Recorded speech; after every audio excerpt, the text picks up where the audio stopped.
Aba iran nyangma keba ijalu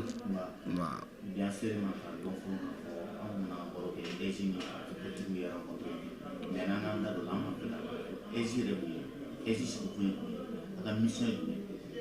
très bien keba ikani jabi kan ko sebe ni yɛrɛ de un parti politique parce que ne yɛrɛ parti ton ɲɛmaa an kan ka de ɲɛfɔ jamanadenw ɲɛna kosɛbɛ nin ka faamuya bɛɛ fɛ EJ an bɛ se k'a fɔ EJ ye jamanadenw ka laɲini de ye laɲini min ni a sɔrɔla élection kɛko juguya fɛ n'a bɛ fɔ ko kuma ko k'i to fanga la ka kalafili labɛn a kɔlɔlɔ i bɛ kalafili daja i yɛrɛ la donc maliyɛn bɛɛ bɛnn'a kan ko ka soba dɔ labɛn min ka yɛrɛya b'a bolo a ka baara hukumu kɔnɔna na n'a bɛ se ka kalafili ka a labɛn ka daminɛ depuis a daminɛ yɔrɔ la fo ka taa kun cɛ n'o ye proclamation des résultats ye donc EJ ka baara bɛɛ ɲɛsinnen bɛ élection ko kuma fan o fan ale da b'o la élection baara o baara ale da b'o la élection tɛ taa fɛn o fɛn kɔ ale da b'o la i n'a fɔ u b'a fɔ ma ko fichier électoral n'o ye minɛn ye baarakɛminɛn min ni tɔgɔw ni bɛɛ bɛ y'a kɔnɔ n'i bɛ se ka taa kalafili kɛ ni a ye o kɔfɛ fɛnɛ i bɛna ye o fɛnɛ bɛ baara kɛ jamana yɛrɛ ka administration taabolo kɔnɔ n'a bɛ fɔ ma ko la carte électorale yɛrɛ de ye parti politique ka baarakɛminɛn ye pour que i k'a dɔn jama ka ca nin yɔrɔ la jama man ca nin yɔrɔ la min bɛ fɛ ka passer n b'a kɛ cogo di donc o ye EJ ka baara ye donc o de la jagoya don EJ ni parti politique ka kumaɲɔgɔnya dɔ tɛmɛ u ni ɲɔgɔn cɛ parce que élection ko a fanba bɛ sara parti politique la sinon o kɔrɔ tɛ ko parti politique ta ye élection ye sabula jamanadenw yɛrɛ de bɛ kala fili pour que ka taa mɛ parti politique olu de bɛ u ka tɔgɔw di olu de b'u ka mɔgɔw di pour que olu ka se ka sigi donc n'i y'a jateminɛ EJ kɔni ye baarakɛminɛn min bɛ kalafili kɛ ladiriya kɔnɔna na ka sɔrɔ a ma t'i ɲagami fanga ka baara la mais ani parti politique bɛ jɛ k'a kɛ ale yɛrɛ b'a ka baara kɛ lafiya kɔnɔ donc o de ye EJ n'an b'a fɔ ma ko autorité indépendante de gestion des élections an bɛ se k'a fɔ Assimi Goïta n'a ka gouvernement u ye baaraba de kɛ nin ye sabula a kun fɔra ko nin tɛ se ka kɛ ni laɲini bɛ sen na a mɛnna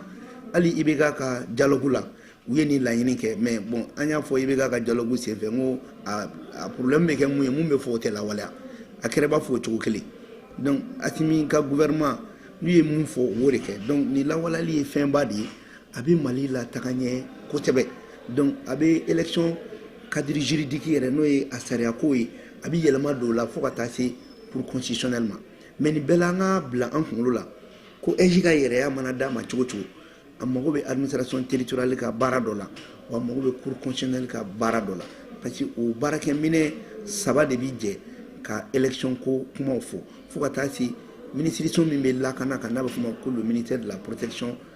civile o fɛnɛ da bɛ don a la parce que élection a kan ka lakana ni lakana cogo ye armée fɛnɛ ɲin bɛ don a la parce que élection don fɛnɛ fo armée k'a ka baara bɛɛ kɛ jamanadenw ka se ka taga u ka fɛnw kɔ donc an bɛ se k'a fɔ EJ kɔni fɛn ɲɛnamaba de don wa a nafa ka bon o de kama an ye musaka yɛrɛ di EJ ma n'anw y'a voté CNT la loi de finances 2024 wari fɔlɔ min kun dir'u ma o ye 5 milliards 597 millions ye miliyari 5 ani miliyɔn 500 ni kɔ mais budget rectifié hakili a jiginna ka na miliyari 4 ɲɔgɔnna la mais EJ yɛrɛ fɛnɛ u b'u ka o baara la o fɛnɛ minɛn minnu bɛ d'u ma an'u bɛ baara kɛ cogo min na u kan k'olu ɲɛfɔ jamanadenw ɲɛna parce que jamana ka nafolo bɛ don fɛn fɛn la n'i ye baara min kɛ i kan ka n'o ɲɛfɔ jamanadenw ɲɛna.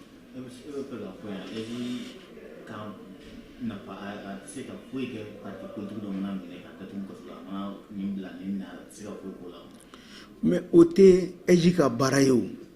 n'i ye parti politique ye ka taa fɔ EJ ka kɛnɛ kan k'an ye nin minɛ an ye nin bila o kɔrɔ ye k'ale yɛrɛ t'a ka parti politique yɛrɛ sigi kun dɔn EJ tɛ justicier o ale de sara jumɛn b'a bolo ka taa mɔgɔ dɔ minɛ EJ ka baara to yen hali gouvernement yɛrɛ ka baara to yen an y'a fɔ ko jamana in na ko minnu bɛ sariya baara kɛ k'u ka indépendance b'u bolo donc mɔgɔ wɛrɛ ci se ka mɔgɔ minɛ ni sariya jamana sariyatigiw tɛ bon ni jamana sariyatigi minɛ i tɛ se k'a fɔ k'o ye gouvernement nɔ ye parce que gouvernement fana ye bɛɛ ka baara di yɛrɛ ma sariya bondaw b'u ka baara kɛ wasadenw b'u ka baara kɛ gouvernement b'a ka baara kɛ donc o baara kɔnɔna la n'i taara k'i bɛ taa fɔ EJ ɲɛna ko parti politique dɔ minɛna ko k'o bila o ye chantage de o tɛ o kuma fɔyɔrɔ tɛ yen quoi voilà. Mais e yɛrɛ bolo bi est-ce que bɔcogo sira kɔnɔ t'a ɲɛna bon n bɛ fɛ ka min fɔ yanni an ka don o kɔnɔ ne bɛ fɛ i b'a dɔn ko Mali parti politique yɛrɛ parti politique niveau binna kojugu quoi c'est-à-dire u ka dɔnniya a nagasira kojugu c'est-à-dire i b'a dɔn parti sigikun saba de bɛ parti la n'i ye parti sigi laɲini saba de bɛ yen kan ka baara kɛ mun na laɲini fɔlɔ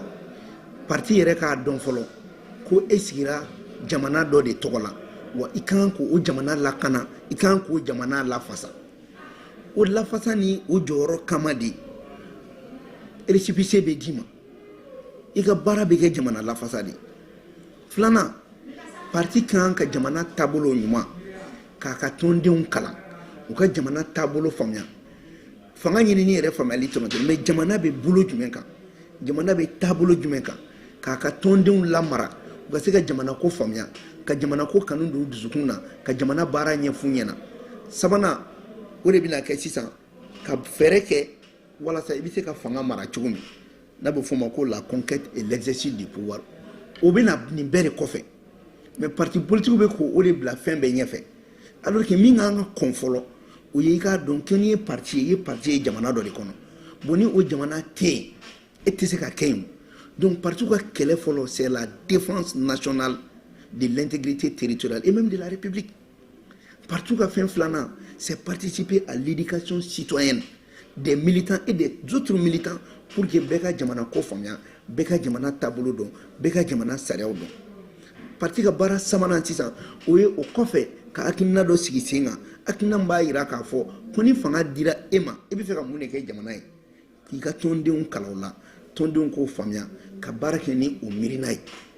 donc a bɛ fɔ de ma conquête et l'exercice du pouvoir o y'a sabanan de mais anw bɛ k'o de bila ɲɛfɛ ka ɲinɛ baara tɔw kɔ o de gɛlɛya bɛ yen n'i y'o jateminɛ sisan i bɛna ye EJ ni parti politique an ye ɲɔgɔn ye ne yɛrɛ ye n ka troisième vice présidente bila ka taa mais e ka jateminɛ kɛ e ka parti ɲininka depuis a fɔra ko suspension levée la parti politique bɛɛ de tun kan k'i ka mɔgɔ fara ɲɔgɔn kan fɔlɔ ka réunion ba kɛ k'a fɔ suspension wulila an kan ka mun ni mun kɛ an b'a ko faamuya cogo di a tɔn ka dɔgɔ mun y'a kɛ mais an kɔni y'a kɛ ne y'a kɛ ne ni n ka tɔndenw y'a kɛ an y'an sigi k'a ɲɛfɔ hali EJ rencontre min tun bɛna kɛ an ye a labɛn kɛ kuma man da k'o don an ka représentant da a ka taa fɔ walasa kuma kana bɔ a da an ma min don a da mais e ka jateminɛ kɛ ni parti minnu taara a parti joli taara réunion kɛ fɔlɔ ka sɔrɔ ka mɔgɔ mandaté ou bien k'u ka président mandaté n tɛ bɛɛ t'a ɲɛ dɔn mais a ka dɔgɔn dɛ parce que n'o tun kɛra kuma fililen dɔw bɛ yen minnu yɛrɛ bɛ lagosi lase parti politique ma i tɛna t'o kɛ filanan parti politique n'i taara kɛnɛ kan k'i to kɛnɛ kan k'o kɛnɛ kɛ kɛnɛ lankolon ye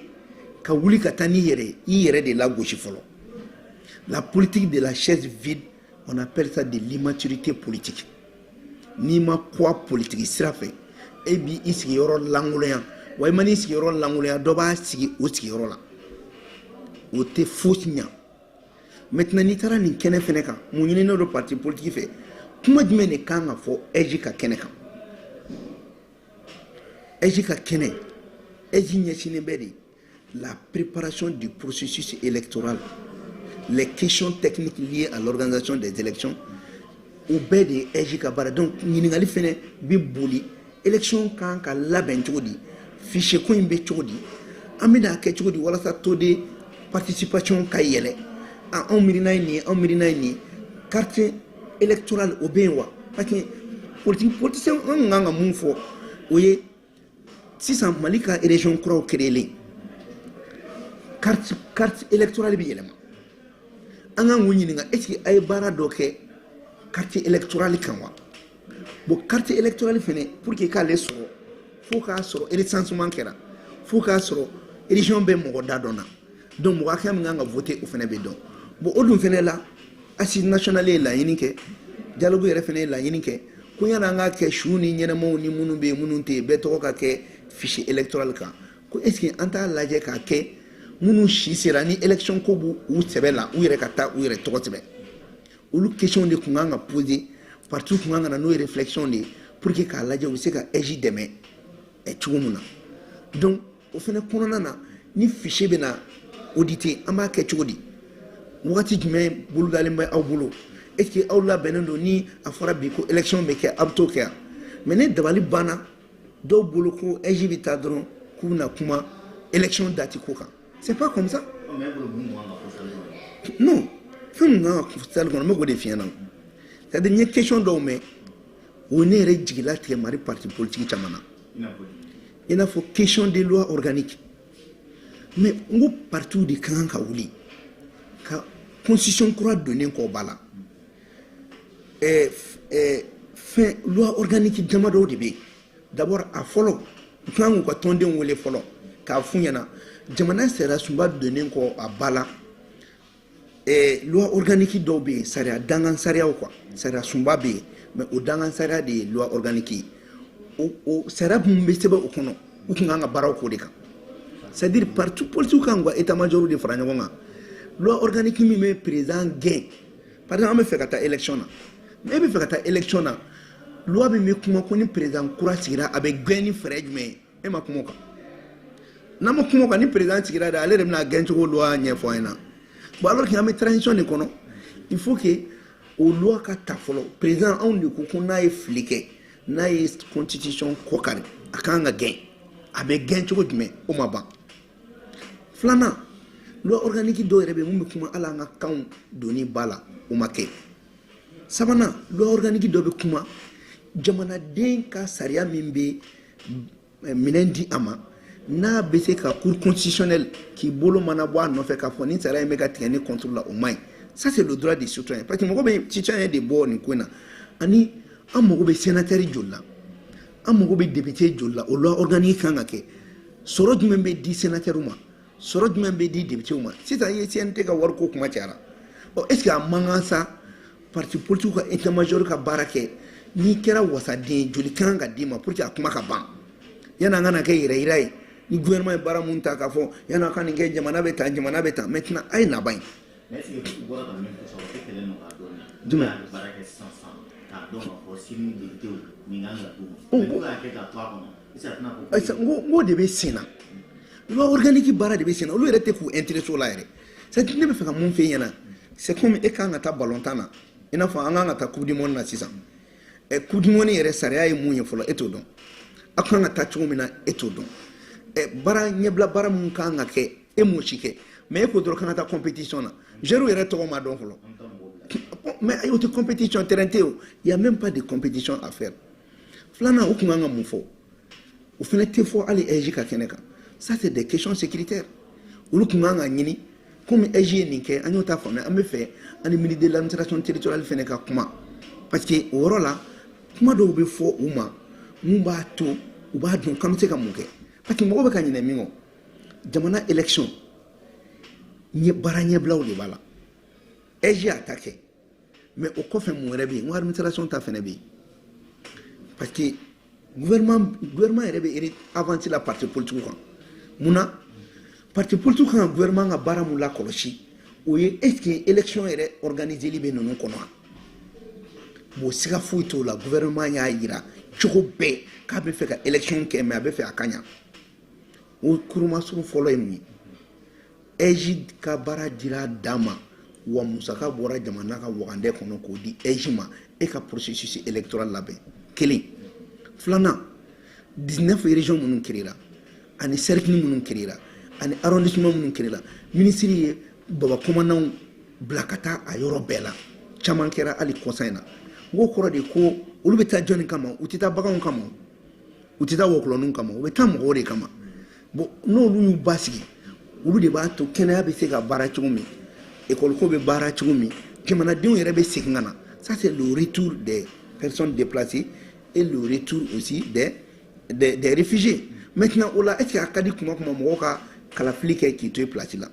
maintenant n'o o baara fana bɛ sen na jamana bɛ ka sécurisation fana kɛ an ye kidali ninnu ni fɛnw minɛ mais est-ce que yɔrɔ minɛlen kɔrɔ ko mɔgɔw bɛ yan ni dun bɛna élection locale kɛ n'i bɛna maire sigi kɛ f'a k'a sɔrɔ e b'o yɔrɔ la député kalafili fɛnɛ c'est vrai c'est national o fɛnɛ an b'o kɛ cogo di donc o la question jumɛn kan ka na n'an bɛna député kalafili est-ce que an bɛ liste nationale kɛ wa ou bien a bɛ kɛ majorité à deux tours wa ou bien a bɛ kɛ jumɛn ye n'o loi yɛrɛ sigiyɔrɔ la e tɛ ka o ɲɛf'i ka tɔndenw ɲɛna e tɛ k'i intéressé o la e ko kan ka taa kalafili dɔrɔn na ça veut dire que kalafili yɛrɛ tɛ parti politique sɛbɛ la parce que n'o b'u sɛbɛ la bi u kan ka wuli k'u ka tɔndenw sɛgɛrɛ ka jamana taabolo ɲuman fɔ u ɲɛna sinon gouvernement y'a jira cogo bɛɛ k'ale ŋaniya ye ni basigi kɛra kalafili ka se ka kɛ mais n'u kumakan mɛn kuma ŋaniya t'u bolo élection tɛ u bɛɛ bɛ k'a fɔ k'an ka taa élection na mais a si pɛrɛlen tɛ mɔgɔ t'u bolo n bɛna fɛn kelen f'i ɲɛna parti fosi tɛ Mali in kɔnɔ i bɛ se k'a fɔ ko min ye parti ba ye bi a tɛ yen a tɛ yen non a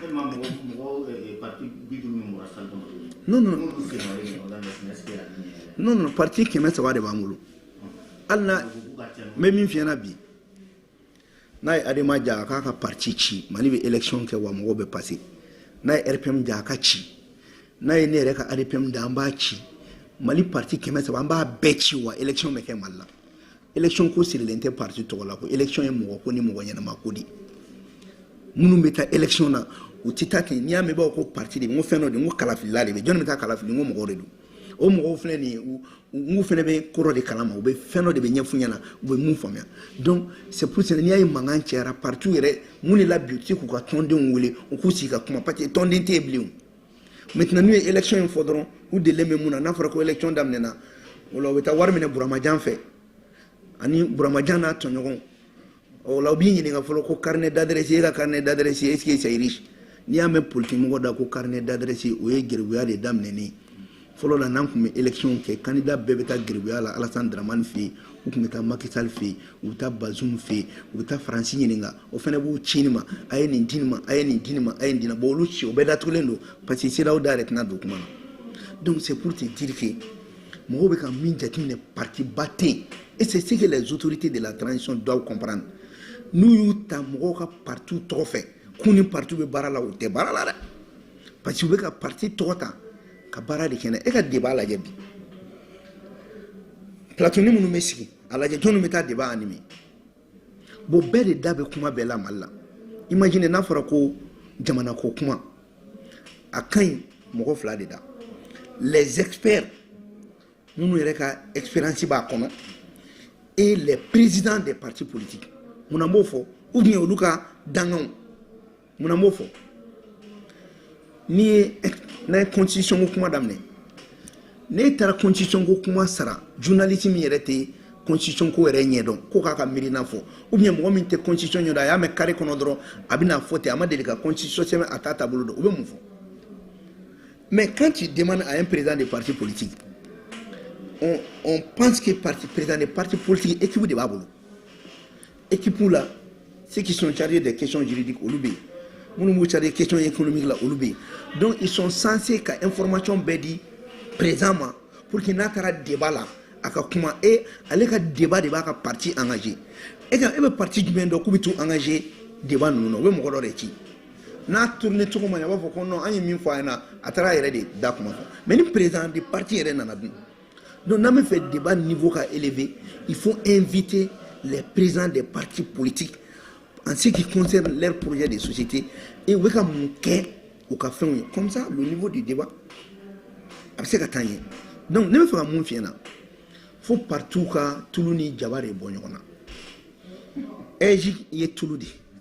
administration territoriale o ye jaba ye cour constitutionnelle an bɛ se k'o kɛ ji yɛrɛ y'a ko la parce que ni nin bɛɛ kɛra ni ji ma fara a kan foyi tɛ yen parce qu'il y a des contentieux bɛ yen donc partout kan ka nin bɛɛ de ɲɛfɔ u ka mɔgɔw ɲɛna wa partout kan ka processus bɛɛ de lakɔlɔsi mais anw tɛ k'o kɛ an mana taa dɔrɔn élection donc pour les partis qui ont claqué j'ai entendu des propos u minɛna politique kuma de la u minɛna politique ko de la u ma sonyɛni kɛ u ma jamana ka wari ta u ma mɔgɔ faga kɛ mais est-ce que jamana fagali man jugu ni nin bɛɛ yan les partis mun de bɛ ka reprocher u la l'atteinte à l'ordre public la déstabilisation du pays jamana firili bara n'a ye jamana firi bi ni masara an ka sɔ kɛra a la ala k'an kisi k'an tanga k'an ɲagamina ko mɔgɔ ti ta fan dɔn jɔnni b'a dɔn ni nin bɛ bɔ a la n'a fɔra ko coup d'état kɛra sisan k'u ka laɲiniw min ye a da ka di jɔnni na a fɔra ko jamana de ka bila fɛn ɲɛfɛ aw yɛrɛ ka tɔn sigi kun kɛra ko aw taw yɛrɛ ye fanga transition kɔnɔ ko président ka bɔ yen ko gouvernement civil ka na a y'o introduit cour constitutionnelle la cour constitutionnelle ko non ko jo t'aw bolo tɔn min yɛrɛ sigira déstabilisation kama i bɛ se k'o baara kɛ politique baara ye cogo di n'o ye politique baara ye ça c'est la politique de la déstabilisation maintenant est-ce que mɔgɔ fagala mɔgɔw sanu ye parce que o bɛ mɔgɔ kelen mɔgɔ fila faga mais jamanaden bɛɛ fagali bolo dalen dun la déstabilisation de l'ensemble du territoire du pays et du régime an tɛ wari zone fɛ n'o ye parce que n'an ye wari zone minɛ a b'an ka wari sara o mais ni jamana tɛ yen dun donc il faut que les gens comprennent que nous yɛrɛ bɛ ka k'olu ye parti politique ye c'est eux qui s'opposent à l'application des textes tu te dis parti politique ça veut dire que tu es respectueuse des textes jamana ɲɛmaa mara bɛ minnu bolo olu k'i ma ko bon an ye yamaruya bosi aw la aw ka nin baara kɔnɔna na e kɛra ka t'o baara kɛ dibi ni dibi la k'i b'a fɔ ko kuma ye et puis mana kɛ cogo cogo n ka bɛ fɔ ko politique réunion de don est-ce que politique réunion bɛ taa politique baara kɔ wa donc a ko bɛ juge de bolo maintenant n bɛ taa n'an m'an wele an tɛ taa nin na u kana taa yɛrɛ c'est à dire n bɛ min f'i ɲɛna Mali b'i jɔ hali ni politique kuma tɛ parce que politique kuma tɛ politicien de ko don fiɲɛ ye nin faga jakumani ye nin tɔmɔ gouvernement ye nin kɛ tan au lieu de an ka taa o bɛɛ la c'est la survie du Mali du pays de l'État malien qui est menacé o la anw jɔyɔrɔ ye jumɛn ye o kɔnɔna na est-ce que ni jamana yɛrɛ ma kɛ yen anw bɛ se ka wuli k'an bɛ fanga ɲini yan wa fɛn bɛ ka fanga ɲini a bɛɛ b'a dɔn pɛrɛ ko an n'an taara kalafili la k'u tɛ tɛmɛ mais a kun ye mun ye ni kalafili daminɛna ko mun delilen bɛ ɲinɛ tɛ kɔngɔ tɛ ɲinɛ wara tɛ ninnu na u bɛ ɲɔgɔn fa ni ɲɔgɔn ba neni bi wa u bɛ tila ka taa lisi kelen kan hali maloya t'a la non o caman ma kɛ ka tɛmɛ politiciens ma bɔ ka ɲɔgɔn parti baw bɛɛ ma ɲɔgɔn neni yan mais an nana sɔn mun na lisi kelen kan ka taa député kalafili la n ko a kɛra mɔgɔ dɔw de ye minnu yɛrɛ tun bɛ ka ɲɔgɔn neni olu de ye lisi kelen kɛ ko walasa k'u kana bin k'olu de ye parti baw ye olu ka to sanga ni waati ka jamana mara o processus ninnu tɛ se ka continuer bilen donc c'est important que an parti politique an ka dɔn ko politique baara tɛ manamana baara ye wa politique baara tɛ mɔgɔ lankolon baara ye n'i ko k'i bɛ politique baara kɛ o kɔrɔ de min ka jamana kanu k'a don da la da min b'a tɛmɛ jamana tɔw la mais n'aw nana politique kɛ fɛn o de y'a to ne b'a fɔ Mali cadre ye u bɛ ka participer à l'assassinat même de notre propre pays de façon passive ala ye kalan di e ma ala ye kodɔn di e ma e ko k'e da tɛ politique kuma na k'i da tɛ jamana jɔli kuma na donc e da bɛ mun de la et quand les médiocres laissent le terrain aux médiocres mɔgɔ minnu kunkolo tɛ baara kɛ mɔgɔ minnu i bɛ y'a fɔ cogo min na u tɛ miiri foyi la farafinbana fɔ k'u ka veste don cogo min u b'o don ten farafinbana fɔ k'u ka miiri cogo min u bɛ miiri ten olu tɛ ka miirina foyi dilan u yɛrɛ ye n'i y'i ka jamana to o mɔgɔ modèle bolo i bɛ taa min la politique la mɔgɔ ɲɛnama baara de don a man ka to mɔgɔ kolon bolo parce que ni e ko ko politicien tɛ foyi ye mais ale de bɛna e mara mɔgɔ min bɛ k'e mara o de ka fisa wa e de ka fisa o ka fisa ni bon donc o de kama moi j'invite les cadres maliens u k'u ɲɛ don politique baara la qu'ils refusent de se prostituer politiquement parce que Mali cadre caman u sɔnna k'u yɛrɛ feere politique mɔgɔw ma mais u ma sɔn k'u ɲɛ don politique baara la mun ye aw ka kuma fɔ anw bɛ wari di aw ma ni place nana a b'anw bila yen o de ye yɛrɛ feere mais alors que kuma in ka ɲi bɛɛ la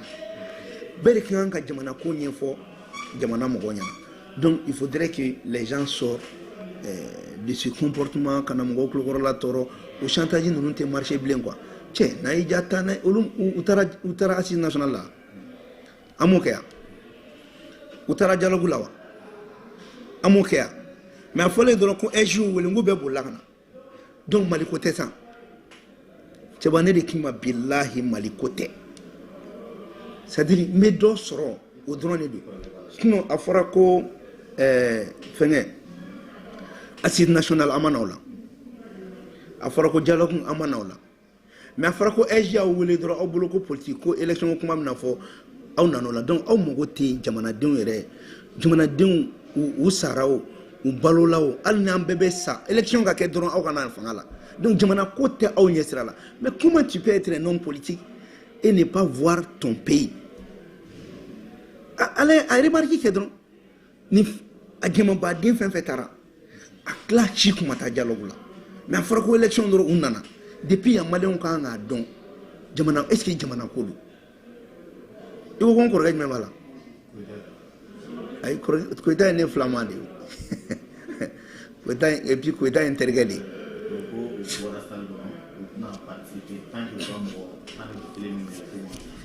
bon c'est-à-dire bon Koyita yɛrɛ a fana b'a dɔn k'a fɔ a bɛ politiki ɲɛdɔn n'i ko k'i tɛ taa an b'a k'i kɔ kɛ fɛn ninnu filɛ nin ye mɔgɔ tɛ mɔgɔ jagoya koyi parce que ne ko jakumani ka ɲɛnamina a tɔnɔ bɛ jɔn kan a yɛrɛ tɛ a maintenant u kana taa n'u ma taa u bɛ kɛnɛ di mɔgɔ wɛrɛ ma u bɛ taa kɛ tu as vu que i b'a dɔn ko mɔgɔ tɛ fɛn dɔ faamuya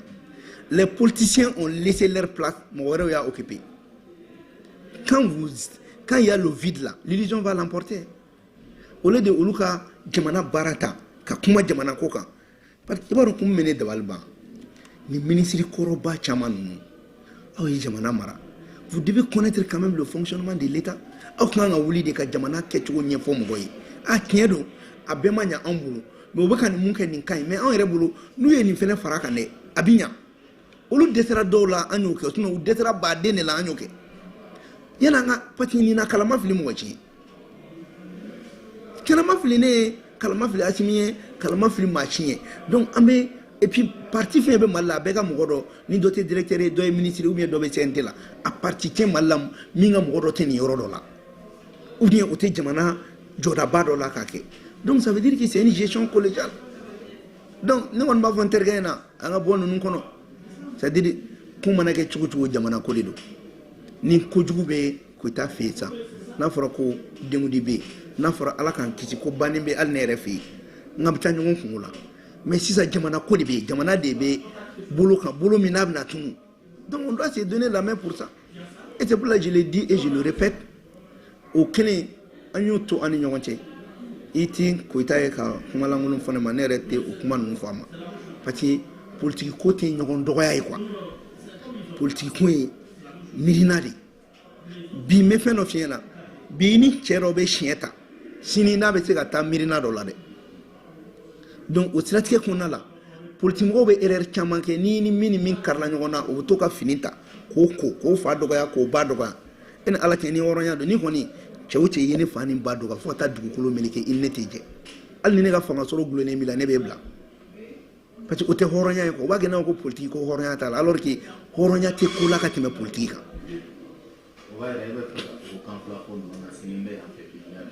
non c'est à dire ne kan t'o yɛrɛ dɔrɔn ma ne kan bɛ mun ma Mali politique la f'an k'a dɔn ko politique baara ye mun ye jamana baara de fɔlɔ don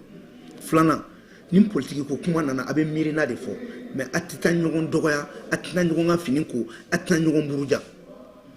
ni politique baara fɛnɛ nana a bɛ hakilina tengu yanni k'a fɔ ko nin bɛ taa i b'a fɔ nin kɛra mais an bɛ se ka nin kɛ est ce que n'an bɛɛ kun k'o kɛ bi jɔn bɛ mangoya maliyɛnw ye mɔgɔ si tɛ yen nɔ parce que an mana i to ten i b'a dɔn ko Mali la k'an bɛɛ ye kelen ye i bɛ taa sɔrɔ nin bɛ ka nin fɔ mais i b'a sɔrɔ ale ka mɔgɔ dɔ bɛ fanga yɔrɔ dɔ la maintenant o yɛrɛ b'a fɔ karisa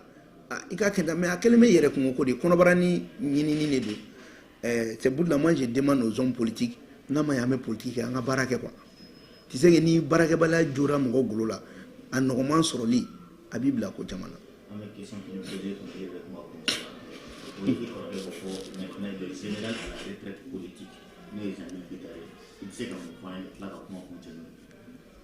Bon, Jamil Bitar i b'a dɔn ale ma f'i ye ko général yan o kɔrɔ k'a ma bɔ politique la parce que général tɛ taa retraite la à tout moment l'armée peut avoir besoin du général donc n bɛ fɛ dɔrɔn i k'a faamuya ko ne kɔrɔkɛ Bitar a ma bɔ politique la mais a kuma in b'a jira k'a da tɛ politique manamana ko de la wa a da tɛ ka t'i sigi ka ɲɔgɔn buruja a da t'o la mais a da bɛ jamana jɔ la parce que un général là c'est le pays donc ni jamana ko kuma kɔni bɔra a bɛ kumaw la mais k'a fɔ k'a bɛ na kuma ka taa fɛn ɲini politique sira fɛ ou bien ka i jigida politique ki be nin kɛ ou bien ka t'i yɛrɛ bila kuma kirikaraw la k'a t'o de la donc retenez que hali sini ni jamana ko kuma daminɛna a bɛ kuma o la et quand tu dis déjà un général ça veut dire que a t'a dabɔ jamana ko la à tout moment que c'est nécessaire min b'a fɛ a b'o fɔ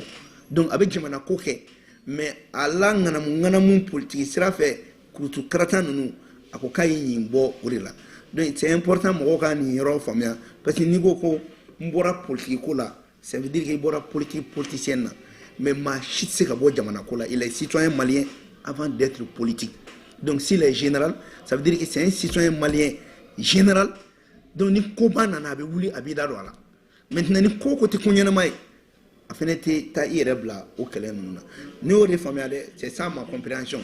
donc parce que kuma bɛ kuma n'a yɛrɛ wa kuma n'a hakilina fana bɛ ɲɔgɔn na il faudrait que les gens comprennent parce que ni n'a yɛrɛ ma nin ɲɛfɔ kosɛbɛ donc n'a nana fɔ ko k'a kɛ tan a b'a fɔ e de ma k'i da tɛ politique la non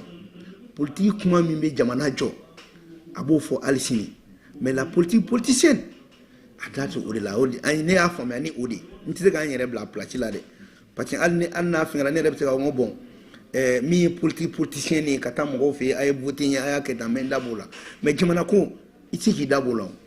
voilà c'est ça c'est comme nos généraux les colonels qui sont à la retraite c'est que d'abord jamana ko la jamana mirina b'u la sanga ni wagati et puis sanga ni wagati u b'an wele a y'a kɛ tan u bɛ hakimi ninnu yɛrɛ wele a y'a kɛ tan donc ça veut dire que ce n'est pas une retraite pure et dure mais c'est une retraite de réflexion pour que ni ko min nana a b'i da don a la mais a tɛna il va pas être très actif sur le terrain n bɛ kuma kun cɛ ni min ye Keba ne b'a fɔ maliyɛnw ɲɛna c'est-à-dire an ka bila n kunna ko ni ala ye fɛn min kɛ mɔgɔ ye fura t'o la quoi Keba wagati tɛmɛna est-ce que e tun b'a dɔn ko ne bɛna CNT la non ne yɛrɛ b'o fɔ ni ala n'a ka na kun tɛ ne kun tɛ kɛ député ye Mali la parce que taabolo min bɛ ne bolo ani miirina min bɛ ne la ani Mali yɛrɛ pour que ka kɛ député ye kalabanciya ni nangarabaya min b'a la n'i tɛ faransi ka kuma fɔ e bɛ éliminer depuis élection ma ban a dɔnnen don ko nin liste de bɛ tɛmɛ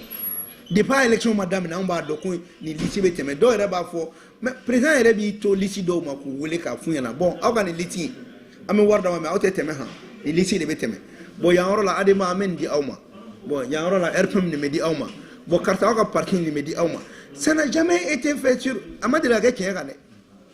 donc o kɔnɔna la an minnu bɛ yen nin nɔ ni anw ta ye tiɲɛ jalanfɔ ye an b'an ka tiɲɛ fɔ an b'an ka tiɲɛ fɔ kabetigi ɲɛna k'an ka buru jalan dun an ka donc anw tɛ k'a ye donc c'est pour cela ni o situation fana tɛ Hakimi tɛ kɛ président ye bi wa ni Hakimi fana tun ma kɛ président ye Choguel tɛ kɛ premier ministre ye donc situation de nana n'a ye ala ye ci bila maa dɔw ma k'olu garijɛgɛ kɛ nin na bi maintenant ala y'an minnu garijɛgɛ k'a la a kana kɛ anw fana kɔnɔ k'an ka fisa ni maliyɛn tɔw ye a kana k'an kɔnɔ k'an ye cɛ ye ka tɛmɛ tɔw kan anw ka baara bɛ kɛ mun ye toujours an ka bolo di ɲɔgɔn ma an ka ɲɔgɔn faamuya an ka baara fana kan ka kɛ mun ye ala ye nin wagatinin min ɲɛmɔgɔya nɔgɔya an ye an ka kɛ ka ɲa walasa don min na n'an t'a la an ka dɔn k'a fɔ ne tun b'a la nin don n sera ka nin kɛ n ma se ka nin kɛ et c'est ça le plus important donc an bɛ min fɔ dɔrɔn mɔgɔw ka faamu ko fanga ye ala ta ye wa n'i banna ala ta ma i bɛ sɔn fɛn wɛrɛ ma dɛ filanan bɛɛ ka bila i kunkolo la ko Mali kɛlɛ wallahi ala kɛlɛ de don Keba ala ye nin kɛlɛ in labɛn ka nin wagati in se ka na ni Hakimi ye ka bɛn nin ma Hakimi yɛrɛ tɔgɔ tɛ dɛ ala de y'a kɛ k'a dɛmɛ n'a ye ka mɔgɔw d'a ma minnu n'a bɛ se ka nin baara in kɛ ka se nin niveau la bon n'i kumana ala kunna i bolo b'a bɛɛ jɛ c'est à dire i b'a dɔn fɛn jumɛn bɛ u b'a fɔ cogo min na araignée tɔgɔ bamanankan na de gesedala u ka fɛn in gesedala ta yɔrɔ n'i y'o ye a ka gese kɔnɔ ale kɔni bɛ k'a kɔnɔ ko ale b'a ka diɲɛ confort bɛɛ la ko foyi tɛ se ka bɔ yen mais ni furannan ta dɔrɔn a bɛ kɛ yen bilen donc bon fo adamaden an k'a dɔn k'a fɔ k'anw yɛrɛ tɛ foyi ye ATT bɛ min bi IBK bɛ min le tigre Bubey a bɛ min champion Soumaïla Cissé a bɛ min wallahi an ka miiri ko don dɔ la bɛ kɛ ne yɛrɛ fɔnba tɛ kɛ yan don dɔ la bɛ kɛ Hakimi tɛ kɛ yan don dɔ la bɛ kɛ Choguel tɛ kɛ yan mais an ka miiri ko an mago bɛ mun na jamana in na o ye don min na n'an tɛ yan an k'an tɔgɔ ɲuman to jamana marali la an k'an tɔgɔ ɲuman to jamana taabolo la wa an ka duwawu kɛ an ka ɲɛmɔgɔ ye Hakimi y'an ka ɲɛmɔgɔ ye bi ala de ye o ko ye wa an kan ka duwawu de k'a ye n'i ka ɲɛmɔgɔ danga ala bɛ danga in sigi i yɛrɛ ma parce que o bɔra ala de yɔrɔ ma bɔ yɔrɔ dɛ wa an ka limaniya ko maa si tɛ maa kɛ foyi ye ni ala min kɛ mun ye est ce que ne bɛ TNT la bi ni mun sara yanni bi cɛ bɛ na yan jɔnni y'o laɲɛnɛma ala don sababu bɛ ko bɛɛ la dɛ mais ala ka mɔgɔ kana ɲinɛ o kɔ donc an k'an bolo di ɲɔgɔn ma an k'a lajɛ halisa k'a fɔ ɲɛmɔgɔw fana ɲɛna autorité ɲɛna u k'u hakili to journaliste minnu bɛ k'u dɛmɛ keba diɲɛ bɛ yɔrɔ min na bi mɔgɔ minnu bɛ kunnafoni se ani mɔgɔ minnu bɛ ka kunnafoni baara ni kulonkɛriw la ba bɛ kulonkɛ la parce que hali ni ko wɛrɛ ma kɛ i bɛ sɛgɛn quoi i bɛ ɲɛ quoi faransi filɛ nin ye o ye joli de communication na c'est des milliards et des milliards armée française même à l'armée yɔrɔ min na ils sont en train de recruter des Maliens des Africains pour leur propre communication plus de 200 milliards bon maintenant ala ye o ɲuman caman di an ka faamaw ma an ka lajɛ olu minnu bɛ yen ni fɛn bɛ se ka k'u ye k'u encourager bɔ jamanaden ɲuman yɔrɔ o yɔrɔ i b'a dɛmɛ o ni politique baara tɛ kelen ye dɛ k'u motiver et en même temps minnu bɛ jamana ko kuma na u k'a kɛ jamana ko ye u ka bɔ yɛrɛ ko la an b'u fo u caman bɛ jamana baara la Mali kan ka activistes bɛɛ wele ni sekene bi aki min bɛ don dɔ ta il va appeler tous les activistes du Mali minnu ye dɛmɛli kɛ communicateurs minnu ye a dɛmɛ k'u wele même si c'est hali n'a yɛrɛ m'u rencontrer a k'a ka mɔgɔ dɔ bila a k'u rencontrer k'u remercier u ye mun kɛ parce que u ye peuple de lawuli ka bɔ sunɔgɔ la n'i y'a mɛn an b'a fɔ bi ko peuple sɔnna peuple bɛ sɔn dɔw de ka kuma ma o mais n terikɛ Kasim Traoré fo nin na n'a tun tɛ ka kibaruya jɛlenw ni ko dɔw tiɲɛ fɔ a bɛ se nin na o ɲɔgɔnna caman bɛ ka kɛ donc ni o kɛra a bɛ jamana bɔ nɔgɔ la parce que kuma dɔ la mɔgɔ tɛ faamaw bila sira ɲuman kan faama dɛmɛli tɛ dɔwɛrɛ ye koyi ale bɛ kuma min fɔ est ce que a tun bɛ se ka bɔ don o don télé la k'a fɔ ko n ye nin kɛ yan mais anw minnu ye wasadenw ye anw de kan ka baaraw jateminɛ ka bɔ ka fɔ jamanadenw ɲɛna mais n'anw fana y'a fɔ ni mɔgɔ wɛrɛ tɛ yen minnu bɛ taa a ɲɛfɔ ka ɲa jamanaden tɔw ye a bɛ taa min donc an bɛ wari min don marifa la dɛ an kan k'o kelen de don communication kɛbagaw la pour que an ka kun ninnu na parce que communication jugu de bɛ jamanadenw fɛngɛ donc ka aw fo ka jamana ɲɛmɔgɔ bɛɛ fo ka tila ka duwawu k'u ye k'an ka bila an kunna keba k'an si ma ci an si tɛ kira ye ne fɔ ma ni n ka défaut n jugu bɛɛ tɛ se ka ɲa n bɛ se k'a ye ko dɔw la mais maa bɛ maa ye ko la k'a wele k'a ladi ka tɛmɛ n'i ka adamadenya tɔ ye ka sɔrɔ i m'a bɛɛ kɛ paraw ye donc ala ka halisa an ka ɲɔgɔn ladi ala ka jamana bɔ nɔgɔ la n bɛ n ka tɔnden bɛɛ fo n'o ye parti ADPM ye ani Korema tɔnden bɛɛ n bɛ n yɛrɛ kɔrɔkɛ fo Fuseni Watara u bɛ fan o fan fɛ ka bɛɛ lajɛlen fo halisa ala ka an to ɲɔgɔn ye ala ka jamana jɔ ala k'aw ka jani.com ala ka barika don a la halisa k'u k'aw dɛmɛ ni groupe ko in ye dɛ parce que groupe ko in a nafa ka bon kosɛbɛ mais n'ala sɔnna ma an b'a fɔ a fɔyɔrɔ la inchallah merci beaucoup. Merci.